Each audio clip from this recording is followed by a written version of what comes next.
Hi guys, welcome back to our channel reveal GK. Now आज से हम लोग यहाँ पे शुरू करने वाले हैं अपनी यहाँ पे क्लास 10 की एनसीईआरटी साइंस को, जिसमें सबसे पहले हम लोग यहाँ पे फिजिक्स के पोर्शन को हम लोग यहाँ पे कंप्लीट करेंगे।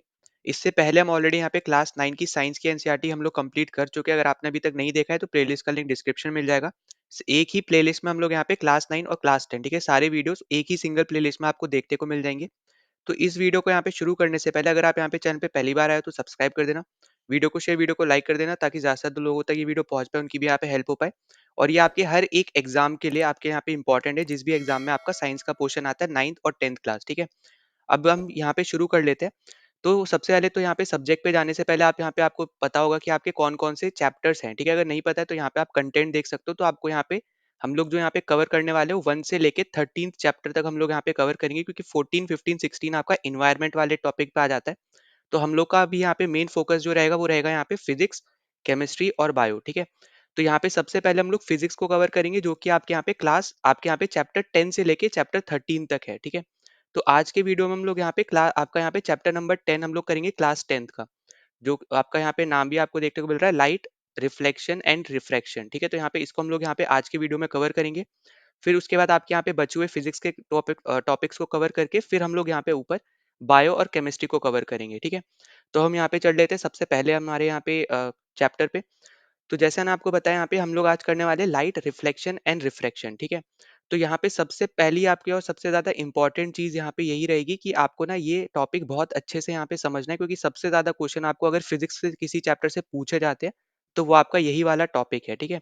इसको आप एक तरीके से ऑप्टिक्स के नाम से भी जानते हो, ठीक है। तो आपको यहाँ पे ऑप्टिक्स के नाम से भी आपको यहाँ पे इस चैप्टर का नाम याद रखना है, क्योंकि आपको ज्यादातर आप बोल सकते हो सिलेबस में ना आपको ऐसा ऑप्टिक्स करके भी दे देगा इंस्टेड ऑफ आपका लाइट, ठीक है।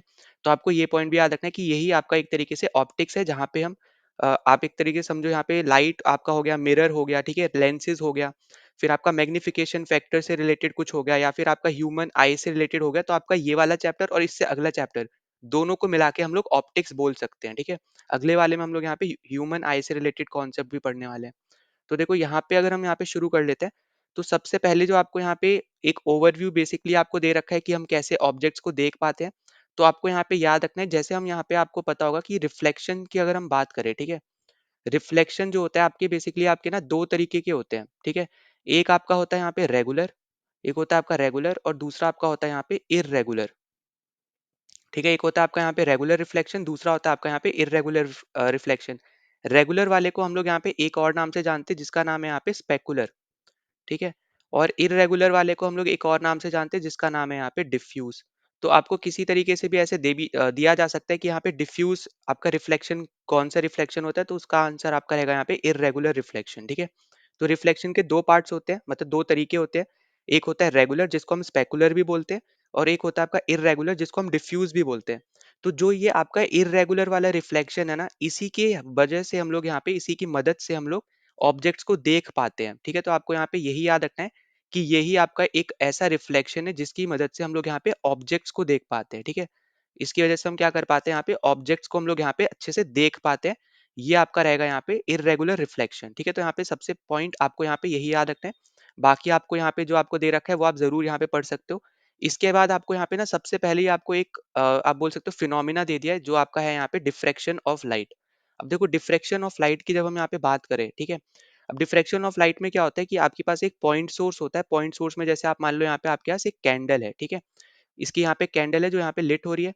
अब यहाँ पे क्या हो रहा है कि आपके यहाँ पे ना एक लाइट रे जा रही है, ठीक है, ऐसे ऐसे इसकी यहाँ पे लाइट रेज जाती है, और आप मान लो यहाँ पे बीच में एक स्टोन रख देते हो, ठीक है। पीछे की तरफ आपकी कोई वॉल है या फिर कोई भी एक स्क्रीन है जिस पे आपकी इमेज फॉर्म होनी है, ठीक है।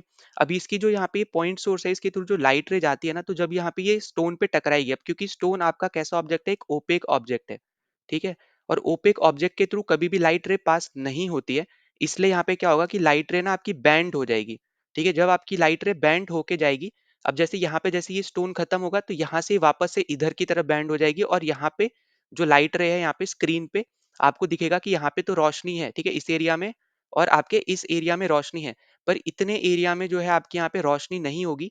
वो इसलिए नहीं होगी क्योंकि वो यहाँ पे इस स्टोन की आप बोल सकते हो यहाँ पे एक इमेज प्रोड्यूस करेगी, ठीक है।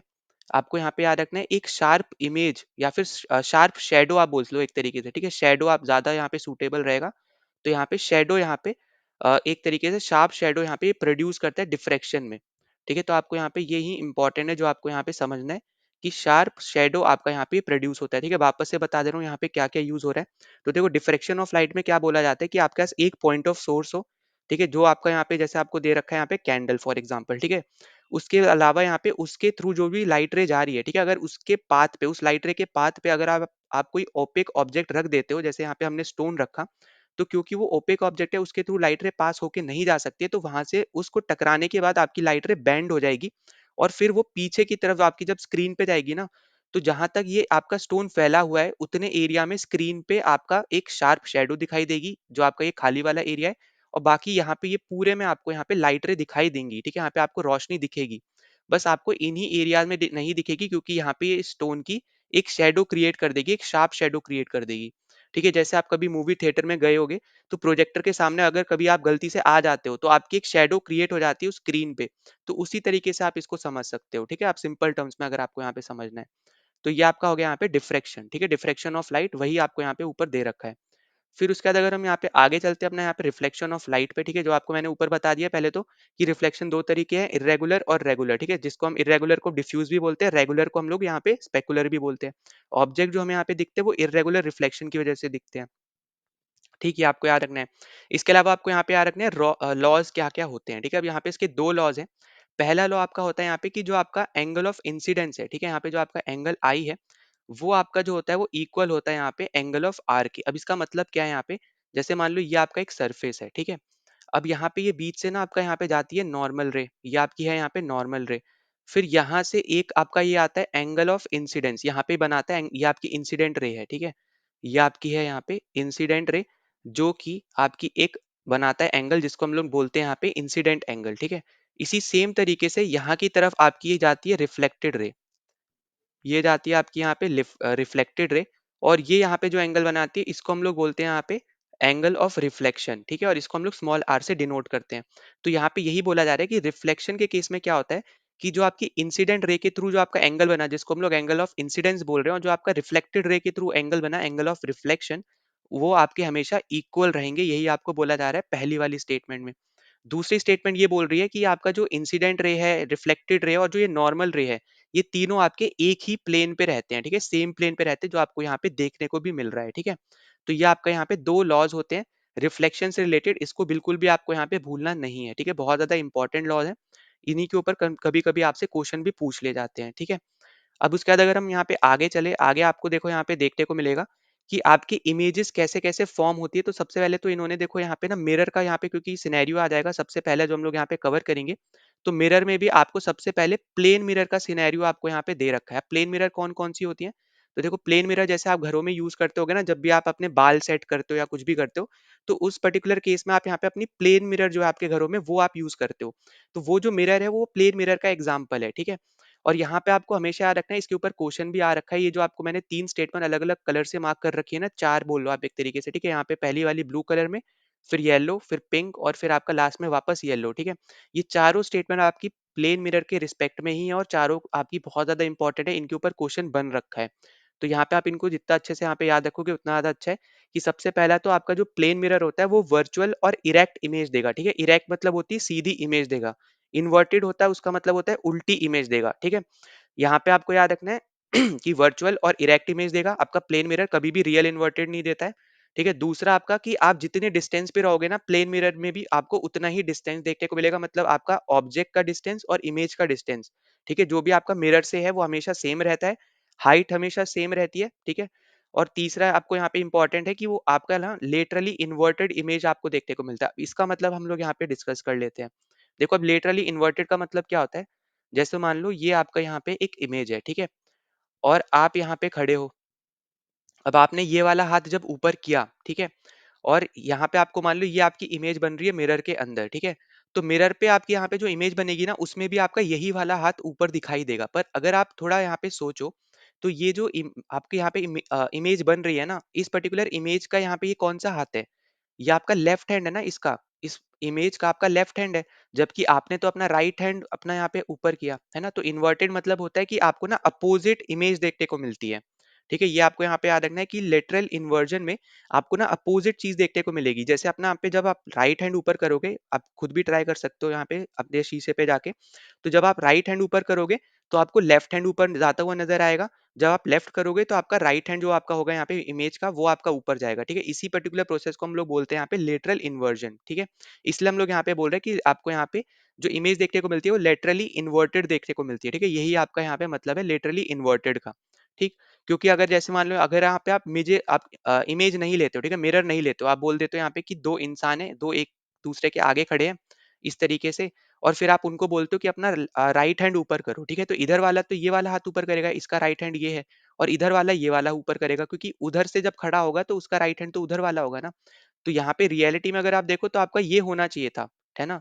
पर यहाँ पे क्योंकि इधर वाला सेम अपोजिट वाले ही यहाँ पे खड़ा हो रहा है, यहाँ पे जो हैंड है, तो इसलिए आपका यहाँ पे जो इमेज बन रही है वो उसको हम लोग यहाँ पे लिटरली इन्वर्टेड बोलते हैं। ठीक है, आई होप कि आपको ये चीज समझ में आ गई हो। ठीक, उसके बाद हम लोग यहाँ पे आगे चल लेते हैं। तो देखो आगे आपको यहाँ पे दे रखा है कि आपका जो जो यहाँ पे कर्व्ड सरफेस है ना, तो कर्व्ड सरफेस के यहाँ पे एग्जांपल होता है यहाँ पे स्पेरिकल मिरर। ठीक है, और स्पेरिकल मिरर में आपको यहाँ पे देखने को लेंगे दो टाइप के आपके यहाँ पे मिरर होते हैं। एक होता है आपका यहाँ पे कॉन्वेक्स मिरर, और एक आपका होता है यहाँ पे कॉनकेव मिरर।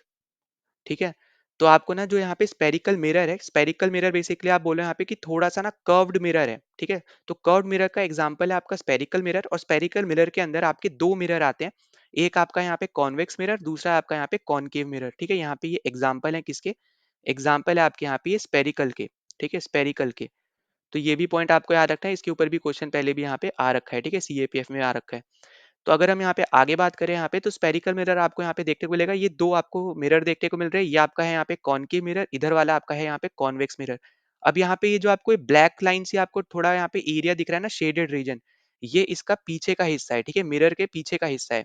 इधर का पीछे का हिस्सा आपका यहाँ पे ये है। ठीक है, तो कॉनकेव आपका इस तरीके से बनता है, कॉन्वेक्स आपका यहाँ पे इस तरीके से बनता है। ठीक है, आपको यहाँ पे आई होप कि पता चल रहा हो। ठीक है, फिर बाकी आपका कौन सा हिस्सा बैक साइड में रहेगा वो आपको यहाँ पे इस शेडेड रीजन से पता चलता है। ठीक है, तो ये आपको यहाँ पे याद रख लेना है।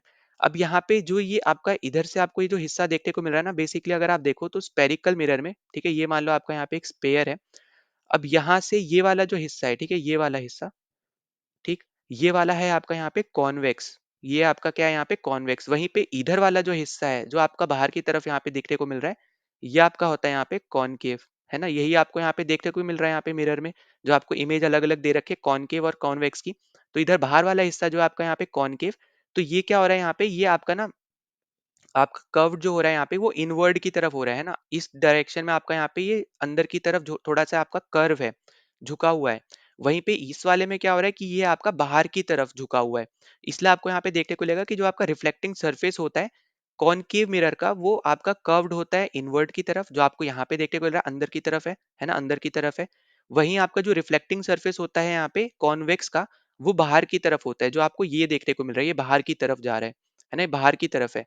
तो यही पॉइंट आपको यहाँ पे याद रखना है। ठीक है, ये आपको यहाँ पे इसको स्टार मार्क कर लेना अलग से, इधर इसको भी और यहाँ पे इसको भी। ठीक है, फिर हम यहाँ पे आगे चल लेते हैं। आगे आपको यहाँ पे दे रखा है स्पून से रिलेटेड आपको चीजें दे रखी है। अगर स्पून के टर्म्स में अगर हम बात करते हैं यहाँ पे, तो अगर कोई यहाँ पे जो स्पून का हिस्सा जो आउटवर्ड की तरफ बल्ज होता है, ठीक है, जो झुका हुआ होता है, उसको हम लोग उसका वो आपका जो मिरर का एग्जाम्पल होता है वो आपका रहेगा यहाँ पे कॉन्वेक्स में।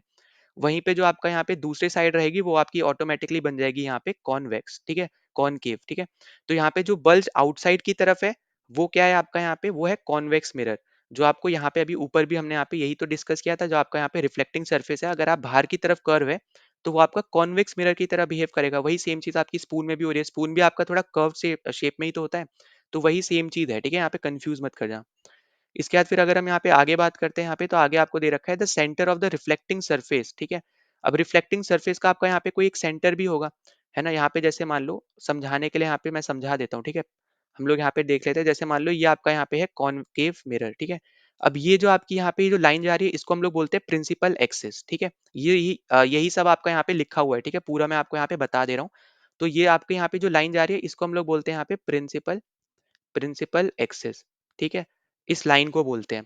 फिर यहाँ पे ये जो जहाँ पे टच हुई, ये बेसिकली यहाँ पे इस लेंस का बीच का हिस्सा है। ठीक है, बीच में एकदम सेंटर में है। इसको हम लोग बोलते हैं यहाँ पे पोल, जिसको हम लोग यहाँ पे पी से डिनोट करते हैं। वही आपको ऊपर यहाँ पे मार्क करके दिया है मैंने। ठीक है, जिसको हम पी से डिनोट करते हैं, और देखने को मिल रहा है centre of the reflecting surface है। ठीक है, यही आपका रिफ्लेक्टिंग सरफेस, उसका सेंटर जो है यहाँ पे ये है पोल। अब यहाँ पे ना आपको दो चीज देखने को मिलती है, एक आपको देखने को मिलेगा सेंटर ऑफ कर्वेचर, एक आपको देखने को मिलता है प्रिंसिपल फोकस, ठीक है। और यहाँ पे प्रिंसिपल फोकस से लेके पोल तक का जो यहाँ पे डिस्टेंस है इसको हम लोग बोलते हैं फोकल लेंथ, जिसको हम स्मॉल एफ से डिनोट करते हैं। और यहाँ पे पोल से लेके आपका सेंटर ऑफ कर्वेचर तक का यहाँ पे जो डिस्टेंस होता है इसको हम लोग कैपिटल आर से डिनोट करते हैं, जिसको हम लोग बोलते हैं यहाँ पे रेडियस ऑफ कर्वेचर, ठीक है। तो यहाँ पे मैं लिख दे रहा हूँ, आर मतलब है यहाँ पे आपका रेडियस ऑफ कर्वेचर, ठीक है। फिर स्मॉल एफ जो हमने यहाँ पे लिया इसका मतलब है यहाँ पे फोकल लेंथ, फोकल लेंथ। फिर एफ जो हमने यहाँ पे कैपिटल वाला लिया है इसका यहाँ पे नाम है प्रिंसिपल फोकस, ठीक है। प्रिंसिपल फोकस भी आपको दिखेगा या फिर सिर्फ आपको कहीं कहीं फोकस लिखा हुआ भी दिखेगा, ठीक है। फिर सी का मतलब है आपका यहाँ पे centre of curvature, centre of curvature. अब सेंटर ऑफ कर्वेचर बेसिकली आपका यहाँ पे वही है जो आप, अगर आप इसको कंप्लीट स्पेरिकल बना दो तो ये आपका एकदम सेंटर में पॉइंट जो पड़ रहा है उसी को हम लोग यहाँ पे सेंटर ऑफ कर्वेचर बोल रहे हैं, ठीक है। और ये फोकस वाला है यहाँ पे कि जो कॉनकेव मिरर होता है, क्योंकि यहाँ पे ये कन्वर्जिंग है, ठीक है। अभी आपको यहाँ पे आगे हम लोग डिस्कस करेंगे, वहां पे चलो मैं आगे बता दूंगा। तो यहाँ पे देखो सबसे पहले सेंटर ऑफ कर्वेचर हमने यहाँ पे देख लिया, सी से डिनोट करते हैं, या मैंने आपको बता दिया, ठीक है। इसके अलावा फिर हमने यहाँ पे प्रिंसिपल आपका यहाँ पे एक्सिस भी हमने यहाँ पे देख लिया, ये भी हमने यहाँ पे डिस्कस कर लिया। रेडियस ऑफ कर्वेचर आर से डिनोट करते हैं, ये भी हमने यहाँ पे डिस्कस कर लिया। वही सेम चीज आपकी यहाँ पे लिखी हुई है, तो आप इसको भी यहाँ पे गो थ्रू कर लेना, ठीक है। अब देखो, हाँ अब मैं यहाँ पे ये चीज बता रहा था कि अब यहाँ पे अगर आप देखो तो आपके ना ये सब रेज आपकी जा रही हैं, ठीक है। अब यहाँ पे अगर आप देखो सारी रेज आपकी एक ही जगह पे इंटरसेक्ट कर रही है, मतलब एक ही जगह पे आके मिल रही हैं।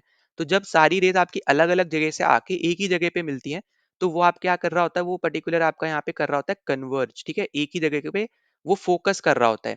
तो इसलिए हम लोग यहाँ पे जो कॉनकेव मिरर है, ये ऊपर वाला कॉनकेव मिरर है, तो इसलिए हम लोग इसको क्या बोलते हैं, इसको हम लोग यहाँ पे कन्वर्जिंग मिरर भी बोलते हैं, ठीक है। कन्वर्जिंग मिरर भी हम लोग यहाँ पे इसको बोलते हैं। कन्वर्जिंग मिरर क्यों बोलते हैं, क्योंकि यहाँ पे जितनी भी लाइट रेज आती है वो आपकी एक पर्टिकुलर यहाँ पे पॉइंट पे आके ना वो इंटरसेक्ट करेंगी, ठीक है। वहीं पे अगर आप कॉन्वेक्स मिरर की बात करोगे तो यहाँ पे क्या होगा कि आपकी एक पॉइंट से आपकी अलग अलग डायरेक्शन में आपकी यहाँ पे ये लाइट रेज निकलती हैं। तो यहाँ पे इस पर्टिकुलर मिरर को हम लोग बोलते हैं यहाँ पे डाइवर्जिंग मिरर, ठीक है। यहाँ पे वो डाइवर्ज करता है, तो यहाँ पे इसको हम लोग बोलते हैं यहाँ पे डाइवर्जिंग मिरर, ठीक है। जहाँ पे वो एक पॉइंट पे लेके आता है उसको हम लोग बोलते हैं यहाँ पे कन्वर्जिंग मिरर, जहाँ पे एक पॉइंट से वो अलग अलग डायरेक्शन में लेके जाता है उसको हम लोग बोलते हैं डाइवर्जिंग मिरर, ठीक है। तो यहाँ पे यही इंपॉर्टेंट पॉइंट है, इसको बिल्कुल भी आपको यहाँ पे भूलना नहीं है। फिर बाकी आपको देखो यहाँ पे वही सेम चीज वापस आ गई। अब जहाँ पे ये एक दूसरे से मिल रहे हैं ना, इसको हम लोग बोलते हैं फोकस, और इसी का ही हम लोगों ने नाम यहाँ पे प्रिंसिपल फोकस दिया था, वही मैं आपको ऊपर बता रहा था, ठीक है। तो जो एफ वाली कंडीशन है वो आपकी अब यहाँ पे भी इन्होंने मेंशन करी है। दूसरा यहाँ पे जो फोकल लेंथ है वो मैंने आपको बता दी यहाँ पे कि पोल से लेके आपका यहाँ पे एफ तक का यहाँ पे जो डिस्टेंस रहेगा वही बेसिकली आपका यहाँ पे क्या रहेगा, यही आपका है यहाँ पे फोकल लेंथ। फिर आपका जो यहाँ पे सेंटर ऑफ कर्वेचर से पोल तक का जो डिस्टेंस है उसको हम लोग बोलते हैं यहाँ पे रेडियस ऑफ कर्वेचर, वो तो आपको यहाँ पे ऊपर हमने डिस्कस भी कर लिया, ठीक है। फिर फोकल लेंथ को हम स्मॉल एफ से डिनोट करते हैं, ये सब मैंने आपको पहले ही बता दिया। प्रिंसिपल आपका यहाँ पे फोकस को कैपिटल एफ से करते हैं, ये भी हमने यहाँ पे पहले ही डिस्कस कर लिया है, ठीक है। तो इसको तो यहाँ पे आपको बिल्कुल भूलना भी नहीं है। फिर उसके बाद हम लोग यहाँ पे आगे चल लेते हैं। आगे भी अगर आप देखोगे आपको अब ये वाला जो पॉइंट है ये इंपॉर्टेंट है, आपको यहाँ पे याद रखना है कि जो आपका यहाँ पे फोकल लेंथ होता है ना वो आपका रेडियस ऑफ कर्वेचर का आधा होता है, ठीक है। ये आपको यहाँ पे इक्वेशन आप बोल लो या फिर रिलेशन बोल लो, ठीक है। रिलेशन है आपका यहाँ पे, ये रिलेशन बिटवीन आपका फोकल लेंथ और आपका रेडियस ऑफ कर्वेचर बहुत ज्यादा इंपॉर्टेंट है, इसको जितना स्टार मार्क कर लो अच्छा है, ठीक है। इसके ऊपर क्वेश्चन आ रखे हैं। यहीं से आप दूसरा एक रिलेशन निकाल सकते हो कि आर आपका हो जाएगा यहाँ पे ट्वाइस ऑफ एफ, ठीक है। तो यहाँ पे ये इंपॉर्टेंट है, आपको बस पता होना चाहिए कि जो आपका फोकल लेंथ होता है वो आपका ट्वाइस होता है, आपका जो रेडियस ऑफ कर्वेचर है वो आपका ट्वाइस होता है फोकल लेंथ के। या तो आप ये इस तरीके से याद रख लो या फिर ऐसे याद रख सकते हो कि आपका जो फोकल लेंथ होता है वो आपका आधा होता है रेडियस ऑफ कर्वेचर के, ठीक है। तो यहाँ पे ये दो आपके यहाँ पे इंपॉर्टेंट फॉर्मुलेस निकल के आएंगे, इनको बिल्कुल भी आपको यहाँ पे भूलना नहीं है। फिर हम आगे चलते हैं यहाँ पे इमेज फॉर्मेशन पे। अब देखो इमेज फॉर्मेशन की जब हम यहाँ पे बात करेंगे तो जैसे हमने देखा कि प्लेन मिरर का तो हमने यहाँ पे डिस्कस किया कि हमारे यहाँ पे वर्चुअल एंड इरेक्ट इमेज बनती है, सेम साइज की बनेगी और सेम डिस्टेंस पे हमें यहाँ पे देखने को मिलती है। वहीं पे अगर हम यहाँ पे पहले बात करते हैं यहाँ पे कॉनकेव मिरर की। अब देखो यहाँ पे ना आपको सबसे पहले मैं बता दे रहा हूँ, वो प्लीज यहाँ पे ध्यान से सुनना। तो कॉनकेव मिरर है और एक आपका कौन सा था, कॉन्वेक्स मिरर, ठीक है। अब कॉनकेव मिरर की जब हम बात करेंगे, क्योंकि आपका यहाँ पे ये कन्वर्जिंग है, ठीक है। कन्वर्जिंग क्यों, अभी मैंने आपको ऊपर बताया, जहाँ पे आपके अलग अलग रेज आके एक पॉइंट पे इंटरसेक्ट कर जाते हैं, ठीक है। एक तरफ यहाँ पे वो पॉइंट पे लेके आता है। वहीं पे जो आपका कॉन्वेक्स मिरर है ये आपका डाइवर्जिंग है, जहाँ पे एक पॉइंट से अलग अलग डायरेक्शन में आपकी यहाँ पे लाइट रेज निकलती हैं। तो ये आपका क्या है, यहाँ पे डाइवर्जिंग है। तो हमेशा याद रखना कि जो भी आपका कन्वर्जिंग होगा ना उसकी 6 कंडीशन बनती है। जो आपका डाइवर्जिंग होता है उसकी 2 कंडीशन बनती है। अब ये तो आपका मिरर वाला केस है, ठीक है? ऐसा ही सिमिलर केस आपका लेंस में भी होता है, बस यहाँ पे लेंस अपोजिट हो जाते हैं। इसका मतलब क्या है, जो कन्वर्जिंग होता है वो आपका हो जाता है कॉन्वेक्स लेंस, ठीक है? यहाँ पे भी आपकी यही 6 कंडीशन बनती है, सेम रीज़न है। और यहाँ पे आपका जो डाइवर्जिंग हो जाता है ये आपका हो जाता है कॉनकेव लेंस, ठीक है? वो हम यहाँ पे जब लेंस का आगे यहाँ पे टॉपिक आएगा इसी चैप्टर में तब हम देखेंगे, ठीक है? तो यहाँ पे आपकी 2 कंडीशन बनती है। तो यही आपके लिए यहाँ पे इम्पोर्टेंट है। अब देखो यहाँ पे जो आपको यहाँ पे पता होना चाहिए, जैसे आपका यहाँ पे ये है कॉनकेव मिरर, ठीक है? अब यहाँ पे ये आपकी होगी प्रिंसिपल आपका एक्सिस, ये आपका है यहाँ पे पी पोल, ठीक है? यहाँ पे आपका है ये सेंटर ऑफ कर्वेचर, यहाँ पे ये है एफ। अब यहाँ पे जो आपकी 6 कंडीशन है ना, बहुत ईजिली आप इनको याद रख सकते हो। कैसे याद रखोगे? तो यहाँ पे देखो, पहले तो टेबल अगर आप देखो, पहला आपको जो कॉलम दे रखा है यहाँ पे बोला जा रहा है ऑब्जेक्ट का, यहाँ पे ऑब्जेक्ट को कहाँ रख रहे हो। दूसरा बोला जा रहा है इमेज कहाँ बनेगी। तीसरा बोला जा रहा है यहाँ पे कि साइज क्या होगा। और लास्ट बोल रहा है कि नेचर क्या होगा, ठीक है? अब अगर हम सबसे पहले देखें कि ऑब्जेक्ट कहाँ रखोगे, तो ऑब्जेक्ट आप हमेशा यहाँ पे याद रखो सीक्वेंस में लेके चलना है, ठीक है? सीक्वेंस मतलब क्या है? सबसे पहले आपने इन्फिनिटी पे रखा, फिर इन्फिनिटी और आपने इस सी पॉइंट जो आपका सेंटर ऑफ कर्वेचर है इसके बीच में यहाँ पे कहीं रखा। मान लो यहाँ पे आपका इन्फिनिटी यहाँ पे कहीं है, ठीक है? तो पहला आपने तो इन्फिनिटी पे रखा, दूसरा आपने रखा यहाँ पे इन्फिनिटी और सेंटर ऑफ कर्वेचर के बीच में, तीसरी बार आप रखोगे यहाँ पे सेंटर ऑफ कर्वेचर पे, चौथी बार आप रखोगे यहाँ पे सेंटर ऑफ कर्वेचर और फोकस के बीच में, ठीक है? पांचवे पे आप रखोगे यहाँ पे फोकस पे, और आखिरी वाले में आप रखोगे फोकस और पोल के बीच में, या फिर आप बोलो एक तरीके से मिरर के बीच में, ठीक है? फोकस और मिरर के बीच में। तो ये आपकी यहाँ पे छठी कंडीशन बन जाएगी। तो यही सेम चीज आप देखोगे यहाँ पे, पहले इन्फिनिटी, फिर आपका यहाँ पे बियॉन्ड सी मतलब हो गया इन्फिनिटी और इसके बीच में, फिर सी पे आपने रखा, यहाँ पे हो गया। फिर आपका यहाँ पे जो सी और एफ के बीच में आपने रखा वो आपकी फोर्थ कंडीशन हो गई, ठीक है? फिर आपने यहाँ पे आगे रखा यहाँ पे फोकस पे, तो उसके बाद लास्ट आपने रखा यहाँ पे फोकस और आपके यहाँ पे मिरर के बीच में, ठीक है? तो यहाँ पे यही बहुत ज्यादा इंपॉर्टेंट है, तो इनको बिल्कुल भी भूलना नहीं। इसी सीक्वेंस से याद रखोगे तो बहुत ज्यादा इजिली आपको यहाँ पे चीजें याद रहेंगी। इसके बाद अगर हम आगे बात करें यहाँ पे कि आपकी इमेज कहाँ-कहाँ बनेगी, ठीक है? अब हमने यहाँ पे ये ऑब्जेक्ट की बात कर ली, तो अब हम यहाँ पे इसको हटा दे रहा हूँ मैं यहाँ पे, ठीक है? अब देखो इमेज की जब आपको यहाँ पे याद रखना है, तो इमेज आप रखना उल्टी तरीके से याद। उल्टा मतलब कैसे? सबसे पहला जो आपकी इमेज बनेगी जब आप इन्फिनिटी पे रखते हो वो आपकी बनती है फोकस पे, ठीक है? पहली आपकी यहाँ बनेगी, दूसरी फिर आपकी एफ और सी के बीच में बनेगी, तीसरी आपकी यहाँ पे सी पे बनेगी, चौथी आपकी इन्फिनिटी और सी के बीच में बनेगी, और फिर पांचवी आपकी यहाँ पे इन्फिनिटी पे बनेगी, ठीक है? तो ये तो आपकी हो गई यहाँ पे 5 कंडीशन। अब जो छठी कंडीशन है, बस देखो यहाँ पे ना ये पूरा टेबल बहुत ज्यादा ईजी है, इसमें बस आपको जो याद रखनी है वो यहाँ पे ये 3 चीजें आपको यहाँ पे अलग से यहाँ पे याद रखनी है, ठीक है? और मैं यहाँ पे क्यों बोल रहा हूँ अभी आपको यहाँ पे समझ में भी आ जाएगा, ठीक है? ये 3 चीजें जो है आपको यहाँ पे अलग से, ये आपको यहाँ पे याद रखनी है, ठीक? अब देखो ये 3 क्यों बोला, इसको क्यों नहीं जोड़ा, क्योंकि ये तो आपका सीक्वेंस में ही बन जा रहा है, तो आपको यहाँ पे ये इजीली याद रह जाएगा। वहीं पे अगर आप देखोगे इसमें अब जो यहाँ पे आपकी इमेज बनेगी ना, वो आपकी यहाँ पे मिरर के पीछे बनेगी, मतलब इस कहीं यहाँ पे इधर इस डायरेक्शन में बनेगी, ठीक है? मिरर के पीछे। तो ये पॉइंट आपको यहाँ पे याद रखना है। फिर साइज में आप देखोगे तो सबसे पहले आप देखो यहाँ पे याद रखो हाईली डिमिनिश, फिर डिमिनिश, सेम साइज, एनलार्ज, ठीक है? मतलब बड़ा हो जा रहा है, फिर उससे भी बड़ा हो रहा है, तो इसलिए यहाँ पे हाईली एनलार्ज लिख दिया। फिर उसका लास्ट कंडीशन आपका यहाँ पे एनलार्ज हो गया, ठीक है? तो इसलिए आपको यहाँ पे ये अलग से याद रखना है कि लास्ट कंडीशन में आपका एनलार्ज इमेज बनता है, ठीक? तो आपका यहाँ पे सीक्वेंस वाइज इसको भी आप यहाँ पे इजीली याद रख सकते हो। फिर आप इसको यहाँ पे अब इन वाली कंडीशन को आप कैसे याद रखो कि अगर आपकी मिरर से पहले इमेज बन रही है, तो आपकी यहाँ पे रियल एंड इन्वर्टेड इमेज बन जाएगी, ठीक है? वहीं पे मिरर के पीछे अगर इमेज बन रही है तो आपकी यहाँ पे वर्चुअल एंड इरेक्ट बन जाएगी। तो आप इसको यहाँ पे इस तरीके से याद रख सकते हो। ये आपका था यहाँ पे कॉनकेव मिरर का केस, ठीक है?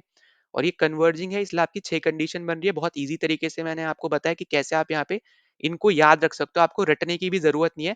बस आपको यहाँ पे ये डायग्राम बस पता होना चाहिए, कहाँ पे आपका फ़ोकस आता है, कहाँ पे आपका सेंटर ऑफ कर्वेचर आता है, कहाँ पे आपका पोल आता है। ठीक है? तो बस आपको यही चीज़ पता हो, आप ये सब चीज़ आप यहाँ पे ईज़िली बता सकते हो। इसके ऊपर बहुत ज़्यादा क्वेश्चन आते हैं, तो ये आपको पता होना चाहिए। ठीक है? फिर हम इसके बाद आगे चल लेते हैं। तो देखो आगे आपको ना यहाँ पे यही 6 कंडीशन आपकी किस तरीके से बनती हैं, यही आपको बताया जा रहा है।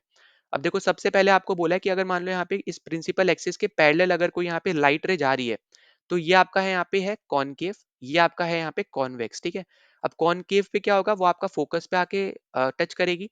इस पे क्या होगा, ये आपका यहाँ पे ये फोकस से बेसिकली यहाँ पे डाइवर्ज करती हुई आपको नजर आएगी, ठीक है? क्योंकि यहाँ पे पीछे यहाँ पे जाती नहीं है, तो यहाँ पे इसलिए यहाँ पे डॉटेड लाइन बना रखी है, ठीक है? तो यहाँ पे ये क्या करेगी, यहाँ पे यहीं से ऊपर की तरफ जाएगी और ये फोकस की तरफ यहाँ पे डाइवर्ज होती हुई नजर आएगी, ठीक है? तो यहाँ पे ये आपकी पहली कंडीशन।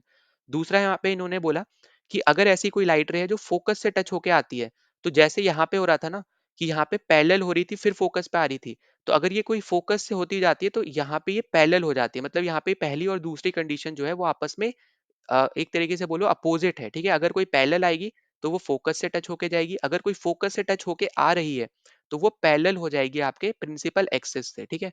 अब देखो ये वाली जो चार कंडीशन है ना, एज सच इनके ऊपर क्वेश्चन आते नहीं है, बस यहाँ पे आपको यही बताने के लिए बता रखा है इन्होंने कि अगर मान लो आपको कहीं अगर डायग्राम दे दिया जाता है, ठीक है, तो आपको पता होना चाहिए कि अगर पैरेलल रे दे रखी है तो वो आपकी किसके थ्रू पास होगी, ठीक है, कॉनकेव में किसके थ्रू पास होगी, कॉन्वेक्स में किसके थ्रू पास होगी। तो यही सेम चीज आपको यहाँ पे दे रखी है। अगर अब मान लो यहाँ पे कि आपका थर्ड कंडीशन जैसे आपको यहाँ पे दे रखा है कि सेंटर ऑफ कर्वेचर के थ्रू आपके यहाँ पे कोई लाइट रे पास होके आती है, तो वो जिस पाथ में आई है ना पास होके, उसी सेम पाथ को वो फॉलो करती है और अपोजिट घूम जाती है। जैसे यहाँ पे देखो ये इस डायरेक्शन में आई, सेंटर ऑफ कर्वेचर टच किया, फिर आपके यहाँ पे मिरर पे टकरा के रिफ्लेक्ट हुई और वही सेम पाथ पे वो चली गई वापस। यही सेम चीज आपका यहाँ पे है जो आपको कॉन्वेक्स में भी देखने को मिल रहा है, ठीक है। और क्योंकि यहाँ पे पीछे आपकी यहाँ पे बनती नहीं है, इसलिए यहाँ पे डॉटेड बता रखा है। तो ये भी आपको एक तरीके से वही सेम चीज यहाँ पे हो रही है, बस यहाँ पे कन्वर्ज हो रहा था, ये आपका डाइवर्ज हो रहा है, इसलिए आपका ये डॉटेड लाइन के साथ शो हो रहा है, ठीक है।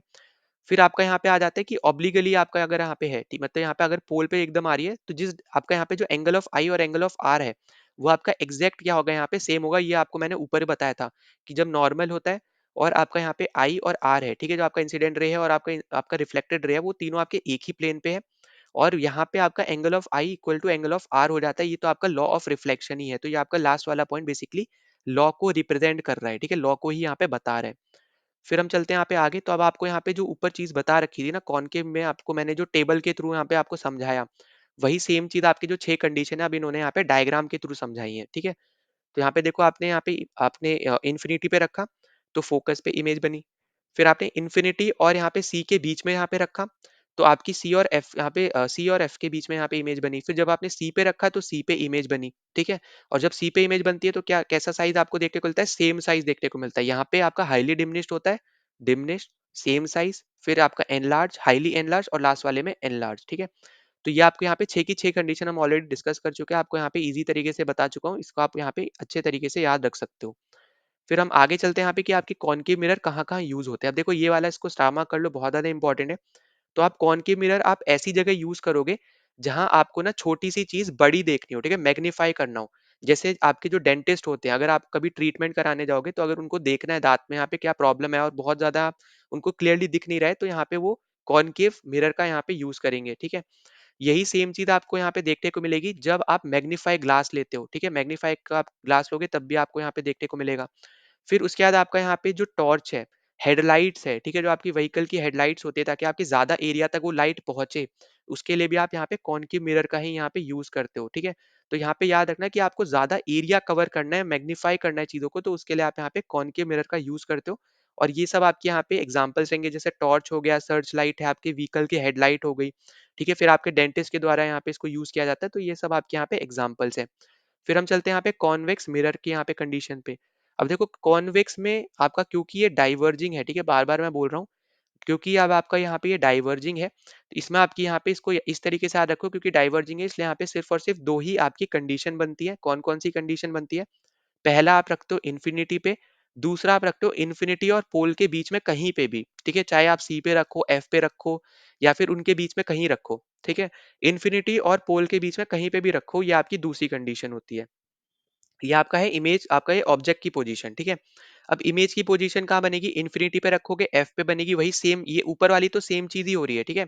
बस यहाँ पे ये वर्चुअल एंड इरेक्ट इमेज बनती है। ऊपर वाले में हमने देखा था कॉन्वेक्स वाले, कॉनकेव वाले में, कि वहां पे आपकी ये रियल एंड इन्वर्टेड इमेज बन रही थी, ठीक है। तो बस आपको यहाँ पे ये याद रखना है, इसकी दोनों कंडीशन में वर्चुअल एंड इरेक्ट इमेज ही आपको यहाँ पे देखने को मिलती है। बहुत ज्यादा इंपॉर्टेंट पॉइंट है यहाँ पे ये। फिर बाकी आपका साइज तो आपको यहाँ पे याद आएगा, हाईली डिमिनिश्ड और डिमिनिश्ड, ठीक है। फिर आपका इन्फिनिटी और इन्फिनिटी के बीच में आप, और इन्फिनिटी और पोल के बीच में कहीं पे भी रखोगे, ये आपकी दूसरी कंडीशन है। फिर अगर हम इमेज की बात करें तो इमेज आपका हो जाएगा कि यहाँ पे इन्फिनिटी पे रखोगे तो एफ पे बनेगी, मतलब प्रिंसिपल फोकस पे इमेज बनेगी। फिर जब आप इन्फिनिटी और पोल के बीच में कहीं पे भी रखोगे तो आपकी जो इमेज बनेगी ना, वो आपकी बिहाइंड द मिरर बनेगी, ठीक है। ये आपको याद रखना है कि आपको जैसे दे भी रखा है between P and F, behind the mirror, ठीक है। तो ये आपके यहाँ पे इंपॉर्टेंट, यहाँ पे टर्मिनोलॉजी से ज्यादातर जो पूछा जाता है वो आपके कन्वर्जिंग वाले कॉन्सेप्ट से पूछा जाता है। पर इनको बिल्कुल भी नहीं भूलना है, क्योंकि ये वाले जो कॉन्सेप्ट है क्योंकि पूछे नहीं गए हैं, तो इसलिए यहाँ पे ये आ भी सकता है, ठीक है। ऐसा नहीं है कि एक बार भी नहीं पूछा है, पूछा है पर कम पूछा गया है, ठीक है। तो यहाँ पे इसलिए यहाँ पे ये इंपॉर्टेंट भी बन जाता है कि यहाँ पे पूछे जा सकते हैं। नॉइस क्या चलते हैं हम लोग यहाँ पे अपने यूजेस ऑफ कॉन्वेक्स मिरर पे। तो देखो यूजेस ऑफ कॉन्वेक्स मिरर आपको देखने को लेगा यहाँ पे रियर व्यू मिरर्स पे, ठीक है। अब देखो रियर व्यू मिरर्स आपके जैसे अगर आपने कभी बाइक वगैरह चलाया होगा, आपने स्कूटी वगैरह चलाई होगी, तो जो आपके हैंडल के साथ में जो आपको मिरर लगे हुए दिखते हैं ना, जिसके थ्रू आप पीछे की तरफ देखते हो, ठीक है। मिरर में देख के आपको पता चलता है पीछे के आपके कोई व्हीकल आ रहा है कि नहीं आ रहा है, अगर आपको टर्न लेना है तो वो जो आपकी मिरर्स है उनको हम लोग बोलते हैं यहाँ पे रियर व्यू मिरर्स, ठीक है। अब इसमें जो आपके रियर व्यू मिरर्स है ना, वो बेसिकली आपके यूज होते हैं कि आपका बड़ा कोई अगर ऑब्जेक्ट है तो उसको वो छोटा करके डिमिनिश साइज में आपको यहाँ पे दिखाते हैं। इसलिए अगर आपने यहाँ पे देखा हो तो जो आपके मिरर के जो इमेज के साइज भी बन रहे हैं ना, वो कैसे बन रहे हैं, हाईली डिमिनिश और डिमिनिश बन रहे हैं, ठीक है। तो यही पॉइंट आपको यहाँ पे याद रखना है कि बड़े ऑब्जेक्ट को अगर छोटा करके दिखाना है तो उस पर्टिकुलर केस में आप यहाँ पे कॉन्वेक्स मिरर का यूज करते हो, ठीक है। तो ये आपका यहाँ पे सबसे बड़ा एग्जाम्पल है, यहाँ पे रियर व्यू इमेज के ऊपर, यहाँ पे रियर व्यू मिरर के ऊपर यहाँ पे क्वेश्चन आ भी रखा है पहले। तो आपको ये चीज पता होनी चाहिए, बहुत ज्यादा आपके यहाँ पे इंपॉर्टेंट है, ठीक है। अब देखो इसके अलावा फिर हम आगे चलते हैं यहाँ पे अगले टॉपिक पे। तो अगला आपको दे रखा है यहाँ पे साइन कन्वेंशन। अब देखो साइन कन्वेंशन का यहाँ पे ये वाला नाम आपको यहाँ पे जरूर याद रख लेना है कि न्यू कार्टेशियन साइन कन्वेंशन इसका यहाँ पे एक नाम है, ये आपके लिए इंपॉर्टेंट रहेगा। दूसरा यहाँ पे आपको मैं बना के दिखा दे रहा हूँ, या फिर जो आपका यहाँ पे डायग्राम है उसके थ्रू हम लोग यहाँ पे चल लेते हैं। चलो बना देता हूँ। अब जैसे यहाँ पे आपका ये आपका हो गया प्रिंसिपल एक्सिस, ठीक है। ये आपका हो गया सेंटर ऑफ कर्वेचर, ये आपका हो गया यहाँ पे फोकस, ये आपका हो गया यहाँ पे पी। अब पहला जो आपको बोला जा रहा है ना कि आप हमेशा ऑब्जेक्ट जो है ना अपने लेफ्ट साइड में रखते हो, मिरर से पहले रखते हो। तो मिरर से पहले कौन सा है, ये वाला हिस्सा ही है, ठीक है। तो आप हमेशा मिरर के पहले रखो, यहाँ पे रखोगे। उसके बाद आपको बोला जा रहा है कि आपका यहाँ पे जो दूसरा पोजीशन बोला जा रहा है कि आपको जब भी डिस्टेंस बताना होगा कि ऑब्जेक्ट कितने डिस्टेंस पे रखा है, आपकी इमेज कितने डिस्टेंस पे बनी, तो वो आप हमेशा पोल से, जो आपका यहाँ पे ये पोल है ना, ये पी जो आपका यहाँ पे डिनोट किया मैंने, यहाँ से आप डिस्टेंस को नापोगे, ठीक है। ये आपका है दूसरा आपका कंडीशन। तीसरी कंडीशन है कि इस साइड वाला जो आपका एरिया है ना, जो आपका मिरर से इधर वाला एरिया, इसको हम लोग नेगेटिव में लेते हैं, इधर वाले को पॉजिटिव में लेते हैं। ये आपका यूज होगा जब आप मिरर फॉर्मूला और आपका लेंस फॉर्मूले में जब आप यहाँ पे वैल्यूज को पुट करते हो ना, उसमें आपकी यहाँ पे ये चीज यूज होगी, पॉजिटिव नेगेटिव वाली, ठीक है। ये आपका हो गया यहाँ पे कि इधर वाला नेगेटिव, इधर वाला पॉजिटिव। अब प्रिंसिपल एक्सिस से अगर आप ऊपर की तरफ कोई ऑब्जेक्ट आपकी इमेज बन रही है तो उसकी आप हाइट लोगे पॉजिटिव में, नीचे की तरफ बन रही है तो उसकी आप हाइट लोगे नेगेटिव में, ठीक है। तो ये सब आपके यहाँ पे इंपॉर्टेंट चीजें हैं जो आपको यहाँ पे मेंशन कर रखी है, और वही सेम चीज आप यहाँ पे देख भी पाओगे। तो यहाँ पे आपको जैसे देखने को मिल रहा है कि आपका यहाँ पे इधर वाला डिस्टेंस नेगेटिव है, इधर वाला पॉजिटिव है, ठीक है। वहीं पे अगर आप हाइट में अगर आप प्रिंसिपल एक्सिस के ऊपर ले रहे हो तो पॉजिटिव है, नीचे ले रहे हो तो आपका यहाँ पे नेगेटिव है, ठीक।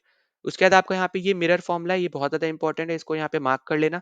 इसी में ही बेसिकली आप यहाँ पे यूज करोगे, ये जो पॉजिटिव नेगेटिव आपको यहाँ पे जो बताया गया है ना, इसी में ही आपके यहाँ पे ये यूज होंगे, ठीक है। अब जैसे अगर हम बात करें यहाँ पे, आपको याद रख लेना है कि कॉनकेव मिरर और कॉन्वेक्स मिरर की जब हम यहाँ पे बात करते हैं, ठीक है, तो आपके यहाँ पे यू से हम लोग डिनोट करते हैं जो आपका डिस्टेंस होता है ऑब्जेक्ट जहां आपने रखा। वी आपका होता है जहां पे आपकी इमेज फॉर्म हुई, ठीक है। इमेज का यहाँ पे बेसिकली कितनी दूर फॉर्म हुई यहाँ पे पोल से, वो आपका डिस्टेंस बताता है। और एफ आपका बताता है यहाँ पे फोकल लेंथ को, ठीक है। अब यहाँ पे जब भी हम कॉनकेव की बात करेंगे ना, तो ये तीनों ही आपके किस में होते हैं, नेगेटिव होते हैं, ठीक है। जब भी हम यहाँ पे कॉनकेव की बात करते हैं तो ये जो तीनों होते हैं, ये तीनों ही आपके क्या होते हैं, आपके यहाँ पे नेगेटिव होते हैं। तो इसलिए आपका यहाँ पे बहुत ज्यादा ही ये इंपॉर्टेंट पॉइंट आपका यहाँ पे बन जाता है, ठीक है। तो इसको तो बिल्कुल भी आपको यहाँ पे भूलना नहीं है, किसी भी तरीके से पूछा भी जा सकता है। फिर अगला आपको यहाँ पे याद रखना है कि इधर भी आपके तीन ही रहेंगे, ठीक है, यू, वी और एफ। अब यहाँ पे जब हम बात करते हैं कॉन्वेक्स की, तो कॉन्वेक्स में जो आपका यू का होता है ना, वो हमेशा नेगेटिव रहेगा। नेगेटिव क्यों रहता है, क्योंकि जैसा बोला गया था, ऑब्जेक्ट आप हमेशा मिरर से पहले रखते हो। तो क्योंकि वो मिरर से पहले रखा जा रहा है, वहां का डायरेक्शन आपका यहाँ पे नेगेटिव में है, इसलिए आप कोई भी मिरर ले लो, आपका यू हमेशा नेगेटिव रहेगा। पर इमेज का कंडीशन यहाँ पे आपका रहता है यहाँ पे पॉजिटिव में, और आपका एफ का भी रहता है यहाँ पे पॉजिटिव, ठीक है। तो यहाँ पे सिर्फ यू नेगेटिव है, कॉनकेव वाले में आपकी तीनों ही नेगेटिव होते हैं, ठीक है। और मिरर का फॉर्मूला आपका यहाँ पे ये है। अब यहाँ पे इस फॉर्मूले के बाद आपको जैसे मान लो आपको बोला गया कि आपने ऑब्जेक्ट रखा 25 सेंटीमीटर के डिस्टेंस पे, तो अब यहाँ पे ये आपका आपको ये मान के नहीं चलना है कि आपको पॉजिटिव 25 दे रखा है, ऐसा नहीं है। क्योंकि आपका यू हमेशा नेगेटिव होता है तो आपको -25 पुट करना पड़ेगा यहाँ पे यू पे, ठीक है। इसलिए आपको ये कन्वेंशन पता होना चाहिए नेगेटिव पॉजिटिव वाला। कभी भी आपको वहां पे पॉजिटिव नेगेटिव साइन के साथ कभी भी डिस्टेंस लिखा हुआ नहीं देगा क्वेश्चन में, ठीक है। तो इसलिए आपका यहाँ पे ये चीज इंपॉर्टेंट आ जाती है। फिर उसके बाद हम चलते हैं यहाँ पे मैग्निफिकेशन पे। तो देखो इसको हम लोग यहाँ पे ना स्मॉल एम से डिनोट करते हैं, और इसका फॉर्मूला बेसिकली होता है यहाँ पे height of image upon height of object, ठीक है।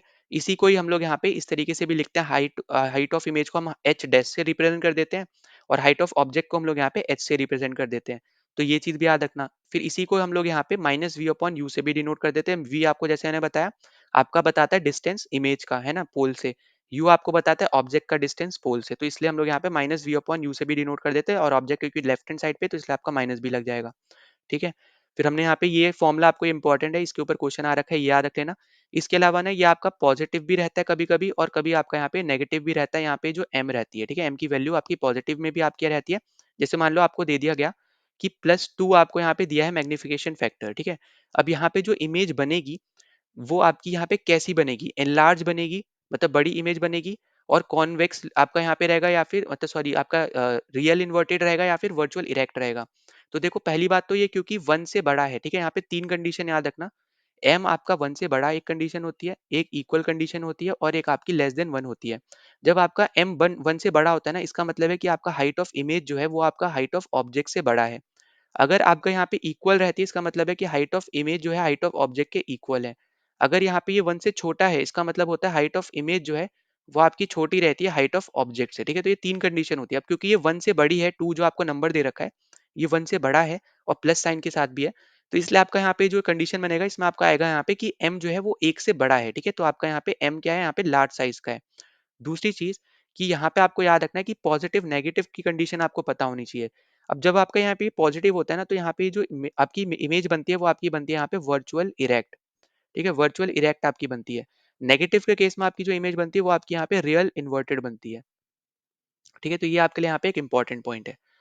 फिर उसके बाद हम आगे चलते हैं, देखो यहाँ पे वही सेम चीज दे रखी है, नेगेटिव साइन वाले यहाँ पे दे रखा है कि रियल इमेज बनती है नेगेटिव साइन, पॉजिटिव साइन आपकी यहाँ पे वर्चुअल इमेज बनती है, ठीक है? तो यहाँ पे वही सेम चीज दे रखी है जो मैंने आपको यहाँ पे ऊपर बताया, ठीक। फिर हम आगे चल लेते हैं, तो यहाँ पे आपको देखो वही सेम चीज आपको दे रखा है कि कॉन्वेक्स मिरर है, यूज कर रहे हो आप रियर व्यू मिरर में।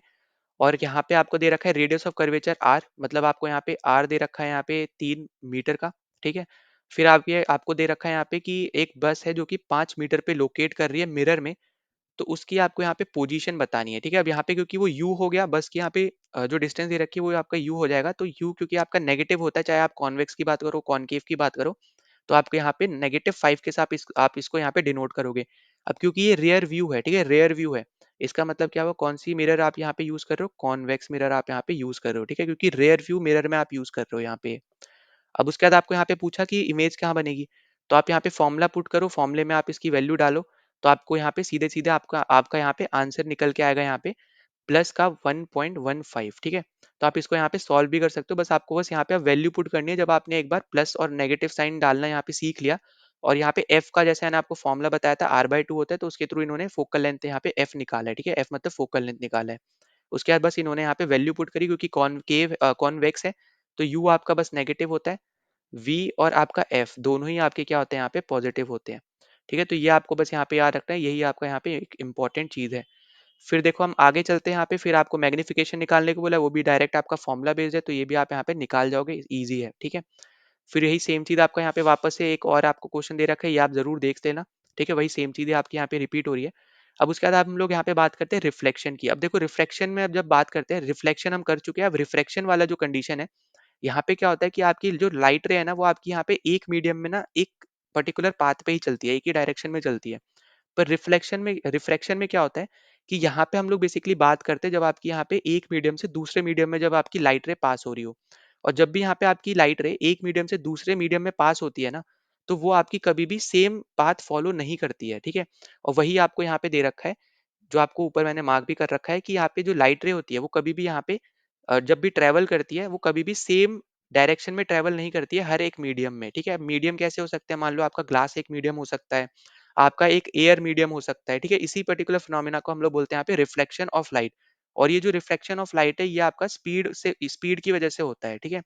स्पीड ऑफ वेव की वजह से आपको यहाँ पे ये रिफ्लेक्शन ऑफ लाइट का फिनोमेना देखने को मिलता है।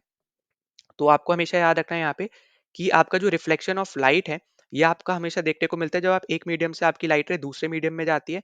तो यहाँ पे क्योंकि आपकी लाइट रे की स्पीड कभी भी सेम नहीं होती, इसलिए आपका डायरेक्शन भी कभी भी सेम नहीं होगा, और इसलिए यहाँ पे इस फिनोमिना को हम लोग यहाँ पे स्पीड ऑफ वेव से कनेक्ट करते हैं, ठीक है? रिफ्लेक्शन ऑफ लाइट के फिनोमिना को। अब यहाँ पे 2-3 कंडीशन है जो हम यहाँ पे आगे देखेंगे, जो आपका सबसे इंपॉर्टेंट जो टॉपिक आएगा वो है आपका यहाँ पे ये वाला, ठीक है? ग्लास स्लैब वाला। अब देखो यहाँ पे जब हम बात करेंगे, यहाँ पे मैं आपको पहले ही समझा दे रहा हूँ पूरा थ्योरी से अच्छा। तो यहाँ पे देखो ये आपका हो जाता है यहाँ पे नॉर्मल, ठीक है? ये आपका है यहाँ पे नॉर्मल, जिसको हम एनसी डिनोट करते हैं।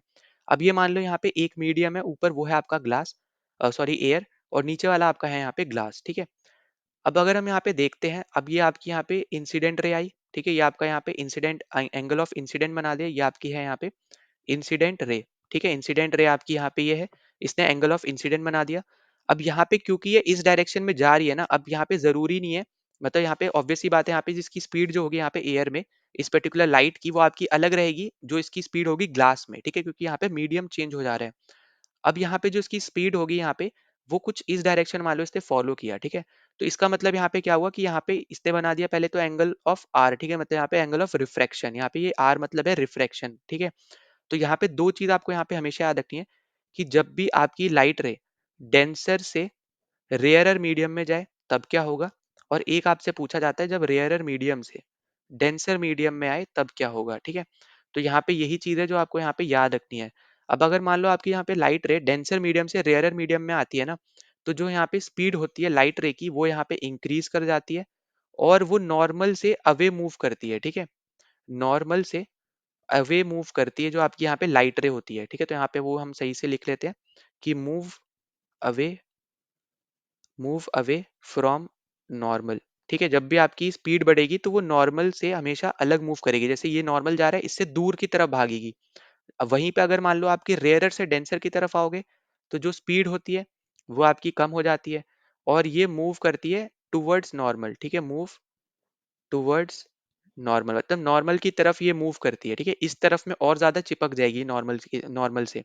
तो ये आपकी दो कंडीशन बनती है यहाँ पे आपके रिफ्रैक्शन में। ठीक है, वहीं पे अगर देखो यहाँ पे एक और पॉइंट याद रखना कि रिफ्रैक्शन में ना आपकी प्रॉपर्टी ये होती है कि जो आपकी स्पीड ऑफ लाइट होती है, ठीक है, यहाँ पे मैंने ऊपर वेव लिखा है। ठीक है, वेव मैंने जो ऊपर लिखा है वो आपको जैसे पता है कि लाइट भी आपकी एक तरीके की वेव ही होती है। ठीक है, तो यहाँ पे स्पीड ऑफ लाइट की हम लोग यहाँ पे बात कर रहे हैं। ठीक है, तो यहाँ पे जो हम आगे हमने यहाँ पे बात करी थी पिछले में, जैसे वैसे तो हमने यहाँ पे डिस्कस कर रखा है, लास्ट जो आपका चैप्टर था साउंड वाला, वहाँ पे मैंने आपको बताया था कि लाइट भी आपकी एक तरीके की वेव होती है, ट्रांसवर्स वेव, है ना।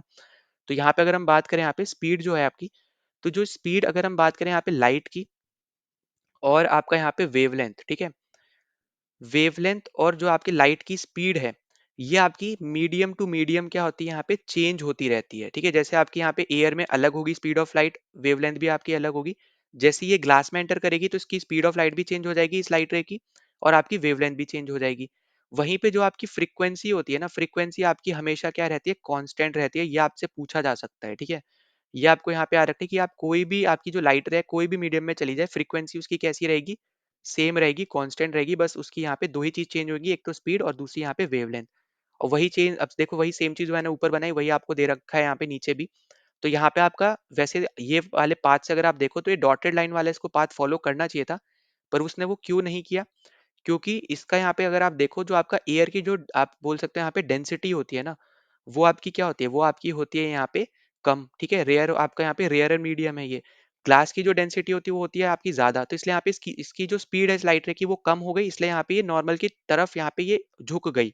इसलिए आप इसको यहाँ पे देखोगे तो नॉर्मल की तरफ आपका यहाँ पे ज्यादातर ये वाली जा रही है। ठीक है, वहीं पे आप इधर नीचे देखो एक और बार आपका यहाँ पे हो रहा है रिफ्लेक्शन, तो यहाँ पे अब ये डेंसर से रेयरर जा रही है, तो अब ये नॉर्मल से दूर जा रही है, जो हमने ऊपर दो कंडीशन भी डिस्कस करी। ठीक है, तो वही सेम चीज आपकी यहाँ पे बताई जा रही है, तो वो आपको यहाँ पे देख लेना है। अब यहाँ पे इसके दो कंडीशन है, वो आपको यहाँ पे पता होना चाहिए। पहला तो वही है जो आपका वहां पे दूसरा कंडीशन था कि आपका जो इंसिडेंट रे है, नॉर्मल है, रिफ्लेक्शन वाला जो आपका रे है, तीनों सेम प्लेन पे ही यहाँ पे लाई करते हैं। ठीक है, ये आपकी पहली कंडीशन है।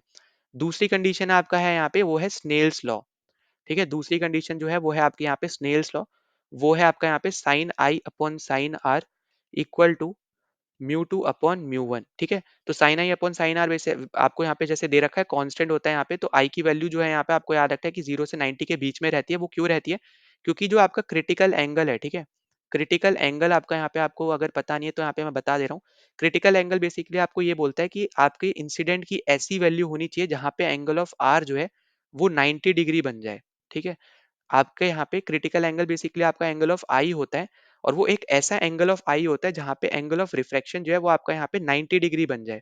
तो यहाँ पे अगर आपको यहाँ पे याद रखना है, जो क्रिटिकल एंगल है ना वो आपका यहाँ पे टोटल इंटरनल रिफ्लेक्शन वाले कंडीशन में यूज होता है। ठीक है, टी आई आर में आपका यहाँ पे टोटल इंटरनल रिफ्लेक्शन में आपका क्रिटिकल एंगल यहाँ पे इंपॉर्टेंट रहता है। अब यहाँ पे अगर आपको पूछा जाए रिफ्लेक्शन की कंडीशन में कि आपका यहाँ पे जो आई है, ठीक है, पहली बात तो हमेशा याद रखना कि एंगल ऑफ आई जो है वो कभी भी आपका यहाँ पे इक्वल नहीं होता है एंगल ऑफ आर के।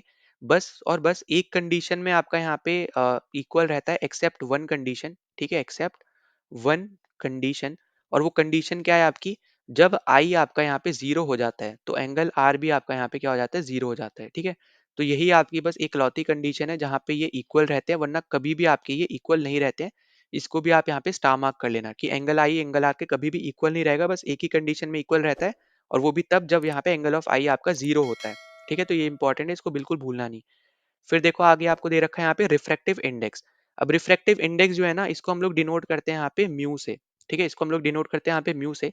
इसका फॉर्मूला होता है यहाँ पे सी अपॉन वी। ठीक है, अब सी अपॉन वी का मतलब यहाँ पे क्या हो गया, यहाँ पे मैं लिख भी दे रहा हूँ, सी का मतलब है यहाँ पे कि स्पीड ऑफ लाइट। ठीक है, speed of light in vacuum. ठीक है, speed of light in vacuum upon speed of light in medium. Speed of light in vacuum upon speed of light in medium. ठीक है, तो ये जो सी है बेसिकली ये आपका, जैसे आपको पता है, 3 × 10⁸ मीटर पर सेकेंड आपका रहता है ना, जो आपको यहाँ पे भी देखोगे अगर आपको यहाँ पे दे भी रखा है। ठीक है, स्पीड ऑफ लाइट जो आपको दे रखा है वैक्यूम में, 3 × 10⁸ मीटर पर सेकेंड आपकी यहाँ पे स्पीड ऑफ लाइट होती है। तो ये आपका यहाँ पे सी से रिप्रेजेंट किया हुआ है। फिर जो आपकी मीडियम में जो स्पीड ऑफ लाइट होगी उसको रिप्रेजेंट करते हैं हम लोग यहाँ पे वी से। तो यह आपका यहाँ पे फॉर्मूला निकल के आता है रिफ्रैक्शन, जो आपका रिफ्रैक्टिव इंडेक्स है उसका। ठीक है, अब यहाँ पे क्योंकि रिफ्रैक्टिव इंडेक्स आपको नाम से दिख रहा है, रिफ्रैक्शन आपको यहाँ पे टर्म भी देखने को मिल रही है, तो ये रिफ्रैक्शन से ही रिलेटेड आपको यहाँ पे ये है रिफ्रैक्टिव इंडेक्स। ठीक, अब उसके बाद अगर हम यहाँ पे आगे बात करते हैं, तो यहाँ पे देखो दो कंडीशन आपकी निकल के आती है, जैसे आपको दिख रहा होगा N21 आपको एक तरह दे रखा है, एक तरफ आपको N12 दे रखा है। तो अगर आप यहाँ पे देखोगे ना, यहाँ पे आपकी दो कंडीशन है, वो आपकी यहाँ पे ऐसी है, कुछ इस तरीके से है कि अगर आपको बोला जाए रिफ्रैक्शन आपका refractive index of medium to.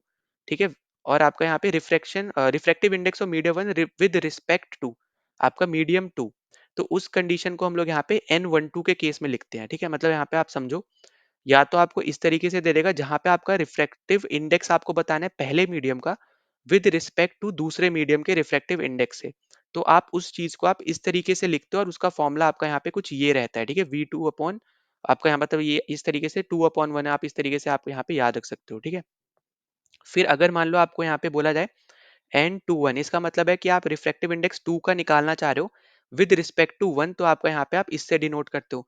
वहीं पे एक और दूसरा यहाँ पे कंडीशन आपकी यहाँ पे रहती है, उसको हम लोग यहाँ पे अगर देखें। ठीक है, देखो इस तरीके से जैसे मैंने आपको बोला था कि आप ना इसको म्यू टर्म्स में आप इसको लिखते हो। ठीक है, तो यहाँ पे कहीं कहीं ना आपको ऐसे भी लिखा हुआ मिलेगा, जैसे मान लो ए से लेके म्यू लिखा आपने, फिर ऊपर डब्ल्यू। ठीक है, ए नीचे सबस्क्रिप्ट में और सुपरस्क्रिप्ट में आपका यहाँ पे डब्ल्यू। इसका मतलब क्या होता है कि आप W का यहाँ पे रिफ्रैक्टिव इंडेक्स बता रहे हो विद रिस्पेक्ट टू एयर। ठीक है, इसमें क्या इसका मतलब क्या है यहाँ पे कि आप W का रिफ्रैक्टिव इंडेक्स बता रहे हो विद रिस्पेक्ट टू एयर। ठीक है, आई होप कि आपको समझ में आ रहा है। जैसे यहाँ पे क्या था कि आप 1 का रिफ्रैक्टिव इंडेक्स बता रहे हो विद रिस्पेक्ट टू 2, इसलिए आपने 1 पहले लिखा। तो इसी तरीके से ये वाला जो यहाँ पे सिंबल है, इसमें क्या बता रहे हो आप, इसमें आप W का रिफ्रैक्टिव इंडेक्स बता रहे हो विद रिस्पेक्ट टू एयर, मतलब ऊपर वाला कंडीशन जो आपको ऊपर जो भी आपने वेरिएबल लिखा उसका रिफ्रैक्टिव इंडेक्स बता रहे हो नीचे वाले के हेल्प से।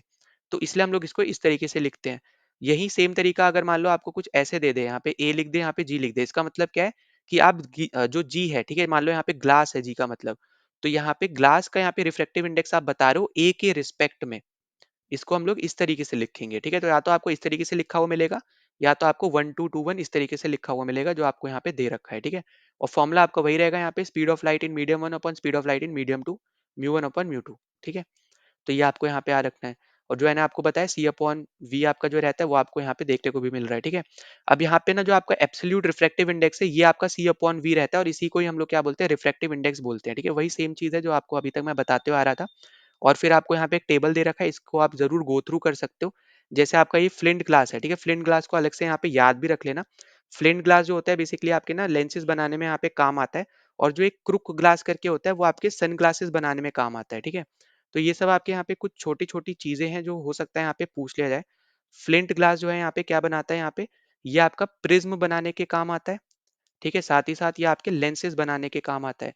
वहीं पे एक आपके ग्लासेस होते हैं जिसको हम लोग बोलते हैं यहाँ पे क्रुक ग्लास। ठीक है, ये आपका यूज होता है यहाँ पे सन ग्लासेस बनाने के लिए।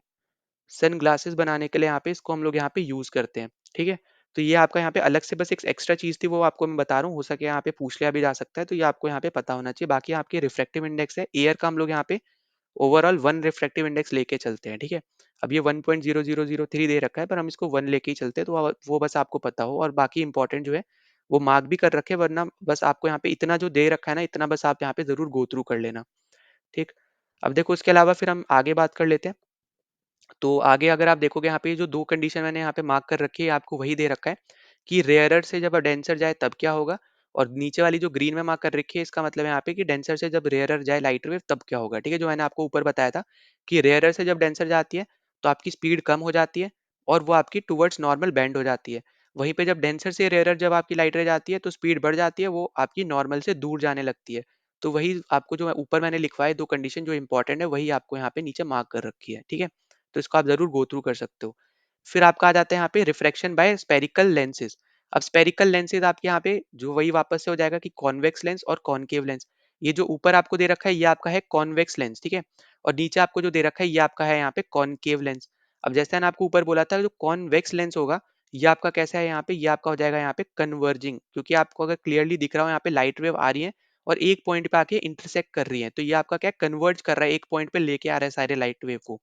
यहाँ पे क्या आपको देखने को मिल रहा है कि एक पॉइंट से अलग अलग आपकी लाइट रेज जा रही हैं, तो इसलिए आपका यहाँ पे ये क्या हो जाएगा, ये आपका हो जाएगा यहाँ पे डाइवर्जिंग।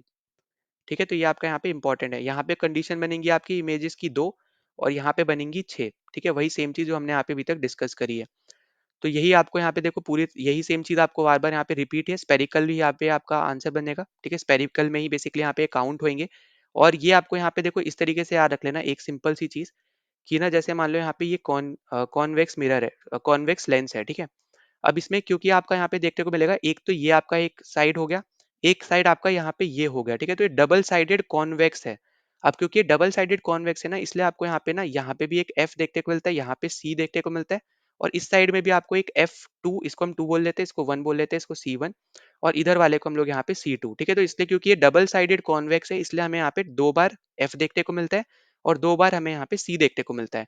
और बाकी आपका एकदम सेम चीज है यहाँ पे कि फोकल लेंथ आपका फोकस से लेके लेंस के बीच में, रेडियस ऑफ कर्वेचर आपका सी से लेके यहाँ तक, ये सेंटर ऑफ आपका कर्वेचर हो जाएगा, ये वाला आपका यहाँ पे प्रिंसिपल फोकस हो जाएगा।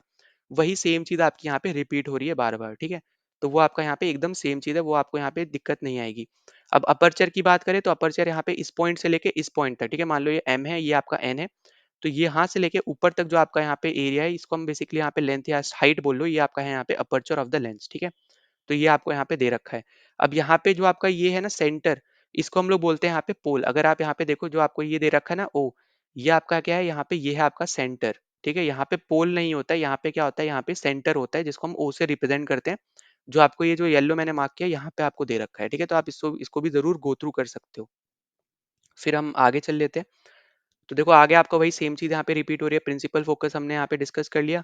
फिर हमने बाकी चीज हमने यहाँ पे देख लिया। प्रिंसिपल फोकाई जैसे मैंने आपको बताया कि मल्टीपल होती है, इसलिए इन्होंने फोकाई लिख दिया कि दो प्रिंसिपल फोकस होते हैं। क्यों मैंने दो होते हैं, क्योंकि मैंने जैसे आपको बताया कि ये वाला एक एरिया हो गया कॉन्वेक्स लेंस का, इधर वाला एक एरिया हो गया, तो इसलिए हम लोग इसको डबल साइडेड कॉन्वेक्स लेंस भी बोलते हैं, पर इनडायरेक्टली हम इसको डायरेक्टली कॉन्वेक्स लेंस बोल देते हैं। ठीक है, तो इसलिए क्योंकि डबल साइडेड है, इसलिए आपको दोनों तरफ सी और एफ दोनों तरफ देखने को मिलता है। वही सेम चीज आपकी कॉनकेव में भी होती है। ठीक है, तो ये चीज बस आपको यहाँ पे अलग से बस यहाँ पे याद रख लेनी है।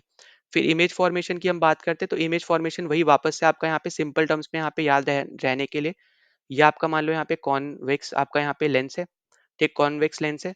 यहाँ पे आपका हो जाएगा यहाँ पे F1, यहाँ पे है C1। ठीक है, ये वाला आपका हो जाएगा यहाँ पे F2, यहाँ पे हो जाएगा C2। अब यहाँ पे वही छह कंडीशन बनेंगी। तो पहली इन्फिनिटी, ठीक है, पहली इन्फिनिटी, दूसरी इन्फिनिटी और इसके बीच में, तीसरा आपका C पे, चौथा C और F के बीच में, फिर पांचवा आपका यहाँ पे F पे, और F और लेंस के बीच में आपकी छठी कंडीशन। ठीक है, सीक्वेंस वाइज आपके ऑब्जेक्ट पुट कर दोगे आप। ठीक है, यहाँ पे आप देख भी पाओगे इन सबको। ठीक, और यहाँ पे अगर हम आगे बात करें इमेज पर कहाँ का बनेगी, तो अब यहाँ पे जो इमेज बनेगी ना वो अब इस साइड में बनेगी। तो यहाँ पे पहली इमेज आपकी F2 पे, दूसरी इन दोनों के बीच में, तीसरी आपकी C पे, चौथी आपकी इन्फिनिटी और C2 के बीच में, और पांचवी आपकी इन्फिनिटी पे।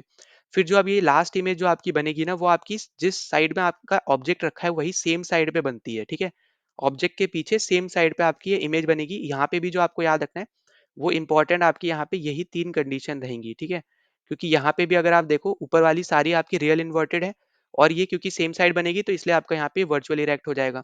और बाकी आपका साइज यहाँ पे वही रहेगा, हाईली डिमिनिश डिमिनिश, फिर same size, enlarge, highly enlarge, फिर एनलार्ज। ठीक है, तो यहाँ पे अगर आप देखो बहुत सिंपल तरीके से मैंने आपको यहाँ पे ये चीज बताई है, यहाँ पे याद रखना इसको भी। तो यहाँ पे एकदम सेम तरीके से आप यहाँ पे चीज़ों को याद रख सकते हो, जैसे हमने कॉनकेव मिरर वाले चीज़ों को याद रखा था। तो सेम ही चीज़ आपकी यहाँ पे हो रही है। तो आपके लिए यहाँ पे ईज़ी रहेगा यहाँ पे इसको याद करना टेबल के थ्रू भी, ठीक है? नाउ इसके बाद हम लोग आगे चलते हैं, तो देखो आगे आपको यहाँ पे दे रखा है कॉनकेव लेंस के, ठीक है? तो कॉनकेव लेंस की अगर हम बात करते हैं, जैसे मैंने आपको पहले बता रखा है कि ये आपके कैसे कैसे लेंस है, तो ये आपके यहाँ पे डाइवर्जिंग लेंस है। तो जब क्योंकि ये डाइवर्जिंग है, तो इसको याद करने का सिंपल तरीका है यहाँ पे कि आपको 2 आपके कंडीशन बनेंगी आपकी इमेज फॉर्मेशन की, ठीक है? तो सबसे पहला आपका यहाँ पे वही है जो आपको देखने को मिलता है यहाँ पे कि इन्फिनिटी पे रखोगे, फिर दूसरी आपकी इन्फिनिटी और सेंटर के बीच में रखोगे। तो यही सेम ही कंडीशन हमने यहाँ पे मिरर में देखी थी, जहाँ पे हमने पहला इन्फिनिटी पे रखा, दूसरा पोल और आपके जो इन्फिनिटी है उसके बीच में हमने रखा। तो वही सेम कंडीशन आपकी ऑब्जेक्ट के रखने की यहाँ पे भी है। फिर हमने यहाँ पे देखा कि इमेज जो आपकी बनी वहाँ पे फोकस पे बन रही थी, यहाँ पे भी फोकस पे बन रही है। बस F1 और F2 आपको यहाँ पे याद रखनी है, ठीक है? ये चीज़ें जो है, ये आपकी यहाँ पे इंपॉर्टेंट है, जो आपको याद रखनी है कि यहाँ पे ये F2 पे बन रही थी, ठीक है? यहाँ पे जो आपकी बन रही है, ये आपकी F1 पे बन रही है, ठीक है?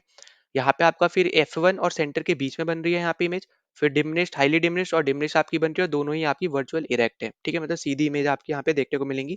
तो ये आपका यहाँ पे इंपॉर्टेंट पॉइंट है, जो बिल्कुल भी आपको यहाँ पे भूलना नहीं है, जिसके ऊपर क्वेश्चन बन सकता है। ठीक। इसके बाद अगला जो टॉपिक है वो बेसिकली आपका यहाँ पे इमेज फॉर्मेशन का ही दे रखा है, जो आपको यहाँ पे बताया गया है, यहाँ पे जो कंडीशन दी गई है यहाँ पे टेबल में, यहाँ पे ये 2 वाली और ऊपर जो हमने यहाँ पे 6 डिस्कस करी, यही सेम चीज़ आपको बस यहाँ पे नीचे दे रखी है बना के कि कैसे आपको देखने को मिलती है। तो इसको आप ज़रूर एक बार गो थ्रू कर लेना। ये आपकी यहाँ पे है 6 कंडीशन, ठीक है? जो आपकी यहाँ पे कॉन्वेक्स की थी, और ये 2 आपकी वो 2 कंडीशन है जो आपकी कॉनकेव लेंस की है, ठीक है? तो यही सेम चीज़ आपको यहाँ पे देखने को मिली है। फिर अगर आप देखोगे यहाँ पे अगला टॉपिक जो आपका साइन कन्वेंशन का है, तो ये आपका यहाँ पे एकदम सिमिलर है, जो अभी हमने यहाँ पे ऊपर डिस्कस किया कि आपका ऑब्जेक्ट आप हमेशा आपकी मिरर बोल लो, लेंस बोल लो, उससे पहले रखते हो। लेफ्ट साइड नेगेटिव आपका, फिर right side positive. Principal axis के ऊपर अगर आप हाइट को नापोगे तो आपका पॉजिटिव, नीचे नापोगे तो आपका नेगेटिव। तो यहाँ पे एकदम सेम सिचुएशन है। और जो आपका यहाँ पे डिस्टेंस भी होगा, यहाँ पे जैसे हम वहां से पोल से देख रहे थे, तो यहाँ पे आपका लेंस से हो जाएगा, ठीक है? तो वो सब हमने यहाँ पे देख भी लिया है। तो ये सब आपको याद रख लेना है। इसके अलावा फिर आपको यहाँ अगला यहाँ पे याद रखना है लेंस का फॉर्मूला, ठीक है? अब लेंस का फॉर्मूला अगर आप देखो तो यहाँ पे ये नेगेटिव साइन आ गया। वहां पे मिरर फॉर्मूला में क्या था, 1/u, ठीक है? 1/v plus 1/u is equal to 1/f। तो ये तो था आपका यहाँ पे मिरर वाला, पर यहाँ पे इन्होंने कर दिया यहाँ पे नेगेटिव। तो नेगेटिव वाला फॉर्मूला आपको इस तरीके से याद रखना है कि वो आपका लेंस का फॉर्मूला है, ठीक है? तो ये फॉर्मूला इंपॉर्टेंट है। फिर अगर आप मैग्निफिकेशन फैक्टर देखोगे तो यहाँ पे ये जो फॉर्मूला है ना, एच डैश अपॉन एच, मतलब हाइट ऑफ इमेज और हाइट ऑफ ऑब्जेक्ट एकदम सही है। बस जो चेंज आपको देखने को मिलेगा वो आपको इस वाली चेंज में देखने को मिलेगा, ठीक है? जो हमने यहाँ पे पिछले में देखा था कि मिरर वाले में अगर आपका यहाँ पे m है, तो उसको हम लोग यहाँ पे माइनस वी अपॉन यू से रिप्रेजेंट कर रहे थे। पर यहाँ पे जो आपका लेंस में m बनेगा, वो आपका यहाँ पे वी अपॉन यू का भी एक फॉर्मूला बनता है, ठीक है? वो माइनस नहीं रहेगा वहाँ पे।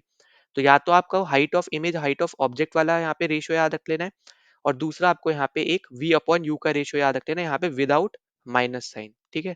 तो ये बस आपके लिए यहाँ पे इंपॉर्टेंट है, इसको बिल्कुल भी आपको यहाँ पे भूलना नहीं है, जो आपका सेपरेट चीज है, ठीक है? वही आपको फिर फॉर्मूला दे रखा है यहाँ पे, इसमें आपको वैल्यूज पुट करनी है एफ वगैरह निकाल के, और फिर एम आपको जैसे बोला जा रहा है यहाँ पे निकालना है वी अपॉन यू करके, तो वो आपको यहाँ पे सिंपली आप निकाल सकते हो, ठीक है?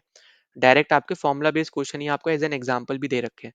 फिर हम पावर की बात कर लेते हैं, तो देखो पावर अगर हम देखें, तो जो पावर ऑफ लेंस है उसको हम लोग यहाँ पे 1/f से डिनोट करते हैं, ये आपका फॉर्मूला है।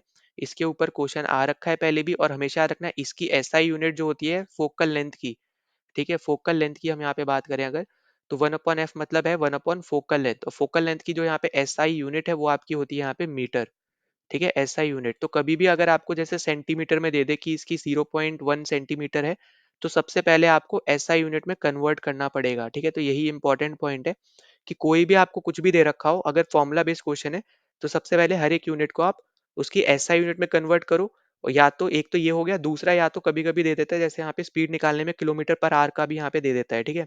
तो आप ऑप्शंस को देखो, तो आपके ऑप्शंस किलोमीटर पर आवर में अगर हैं, तो आप हर वैल्यू को उसके रिस्पेक्ट में कन्वर्ट करो, ठीक? तो ये इंपॉर्टेंट है, इसको प्लीज बिल्कुल भूलना नहीं। फिर पावर की एसआई यूनिट आपकी होती है यहाँ पे डायोप्टर, जिसको हम कैपिटल डी से डिनोट करते हैं। और फिर आपको यहाँ पे याद रखना है कि कॉन्वेक्स लेंस की यहाँ पे जो पावर होती है वो पॉजिटिव होती है, और कॉनकेव की जो होती है वो आपकी यहाँ पे नेगेटिव होती है, ठीक है? तो ये आपके लिए यहाँ पे एक इंपॉर्टेंट है। बाकी अभी हम आगे जो दूसरा चैप्टर करेंगे वो भी आपका ऑप्टिक्स का ही पार्ट है, वहाँ पे और भी चीजें आपको यहाँ पे क्लियर होंगी, वहाँ पे भी हम बहुत कुछ डिस्कस करेंगे। अब उसके बाद आपको यहाँ पे एक चीज और याद रखनी है कि अगर आपको मान लो यहाँ पे 2 पावर दे दे, ठीक है? यहाँ पे जैसे मान लो एक पावर आपको दे दी यहाँ पे 2 डायोप्टर प्लस में, एक आपको दे दी यहाँ पे 3 डायोप्टर, ठीक है? ये आपकी पावर 1 है, ये आपकी पावर 2 है। फिर आपको बोला यहाँ पे कि इक्विवेलेंट पावर निकालो। इक्विवेलेंट पावर मतलब टोटल पावर निकालो, ठीक है? तो आपको हमेशा याद रखना है कि जो पावर होती है ना, वो आपकी हमेशा सम होती है। तो क्योंकि आपकी ये सम होंगी, इसका मतलब है आपकी पी क्यू आपका जो बनेगा वो P1 प्लस P2 बनेगा, ठीक है? तो 5 आपका यहाँ पे आंसर आ जाएगा। तो ये आपको यहाँ पे याद रख लेना है। इसी की तरह जो हमने अभी मैग्निफिकेशन फैक्टर देखा था ऊपर, ठीक है?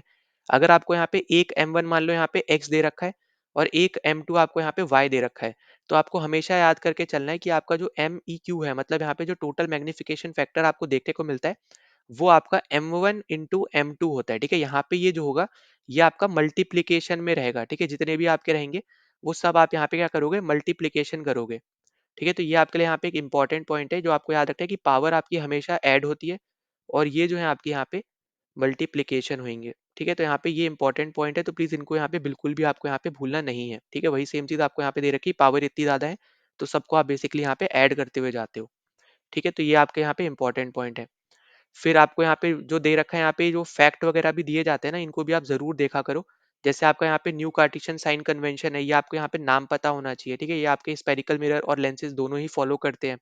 फिर जो आपकी लाइट होती है, वो हमें देखने को मिलता है कि स्ट्रेट लाइन में स्ट्रेट पाथ या फिर बोलो स्ट्रेट लाइन फॉलो करती है, ठीक है? वही फिर आपके यहाँ पे जो इमेजेस से रिलेटेड हो गया, law of reflection, law of refraction जो हमने डिस्कस किया, वो सब आपको याद रखना है। मिरर फॉर्मूला आपको यहाँ पे याद रखना है।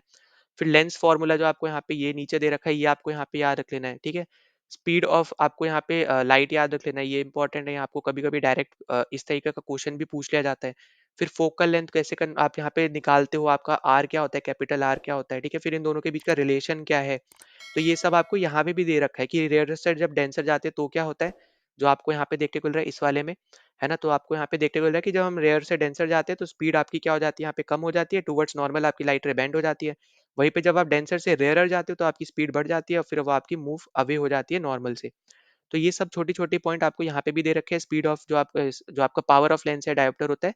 तो ये आपका जो लास्ट में पिंक वाले पोर्शन में है, ये आपके हैं सब यहाँ पे एक तरीके से फैक्ट, ठीक है? तो इनको भी एक बार ज़रूर गो थ्रू कर लेना।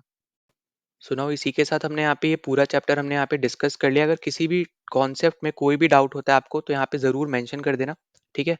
तो अगर आप यहाँ पे चैनल पे पहली बार आए तो प्लीज़ सब्सक्राइब कर देना, वीडियो को शेयर, वीडियो को लाइक कर देना, ताकि ज़्यादा से ज़्यादा लोगों तक वीडियो पहुँच पाए। और अगर आपको ये आपको पीडीएफ चाहिए तो आपको यहाँ पे टेलीग्राम चैनल को जॉइन करना पड़ेगा, लिंक डिस्क्रिप्शन है, वहाँ पे आप जॉइन कर लो, एकदम फ्री पीडीएफ है। तो कंप्लीट आपको ये मार्क्ड करके जो आपको पीडीएफ अभी देखने को मिल रही है, तो ये सेम टू सेम पीडीएफ आपको वहाँ पे देखने को मिल जाएगी। तो वो आप यहाँ पे ज़रूर जॉइन कर सकते हो, ठीक है? तो चलो मिलते हैं नेक्स्ट वीडियो में। जय हिंद।